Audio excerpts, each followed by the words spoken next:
You will hear a man called Jack Suggs talking on the radio about music. For questions 1 to 10, complete the sentences with a word or short phrase. Hi, I'm Jack Suggs, and on today's programme we're going to take a look at what's going on in the world of music. Apparently, the average person in Britain listens to around 3,500 songs a year. And in the case of young adults aged between 18 and 24, that figure is more than 6,000, an average of about 3.5 hours of music a day. Music's all around us, in shops, restaurants, gyms, and even the workplace. Not so long ago, the idea of employees listening to music in offices was almost unheard of. Now it's becoming increasingly common. In fact, almost as common as it used to be in factories, where many employers have got rid of it because it can be distracting and an obvious safety risk. In an office, though, it can be very beneficial, depending on what you're trying to achieve. According to some recent research, if the work involves creative thinking, then positive, stimulating music can help you come up with original ideas. But if it's anything that requires problem solving, then it's better to work without any noise at all, including music, of course. Background music can also help increase business in restaurants. There are music streaming services that design playlists to suit different types of restaurants and their brand or image. In a study carried out recently, one such service led to an increase of roughly 11% in the sales of side dishes in one establishment, and orders of smoothies and shakes rose by 15%. Restaurants have to be careful, though, because if they get the music wrong or play it too loud, they can put people off eating and sales will fall.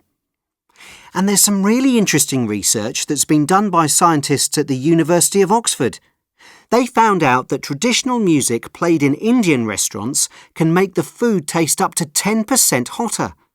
They haven't worked out exactly why this is yet, but it seems we associate the fast beat and high-pitched, distorted sounds of Indian music with high energy, and that reflects the sensation of eating spicy food. Now, if you like watching TV series, you may have noticed that many directors nowadays tend not to use famous musicians and composers to create the soundtracks for their work, but turn instead to relatively unknown artists. The band Survive in Stranger Things, for example, or Mogwai for Les Revenants. And they're such an important part of the process that they often compose the music before filming even begins, and so help to shape the series that's being made. They also use technology to create their sound, so there's less need to hire large orchestras and big studios these days. In fact, there's a move away from the dramatic sounds of the orchestra towards music that doesn't stand out so much, music that's more in the background so that it won't distract the viewer. Which is very different to what's happening with video games.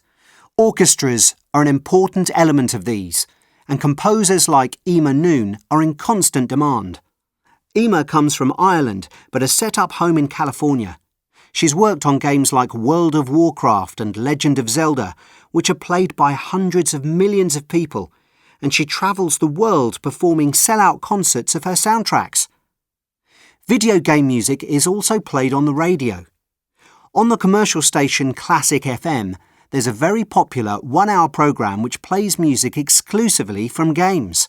Its name, appropriately, is High Score, and it's presented by Jessica Curry, who co-founded a game development company called The Chinese Room, and composed the music for the game Dear Esther.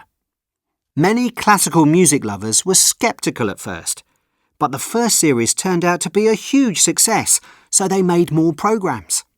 Now, on this programme, before we go on, you're going to hear a piece of jazz from somebody we all normally associate with rock music.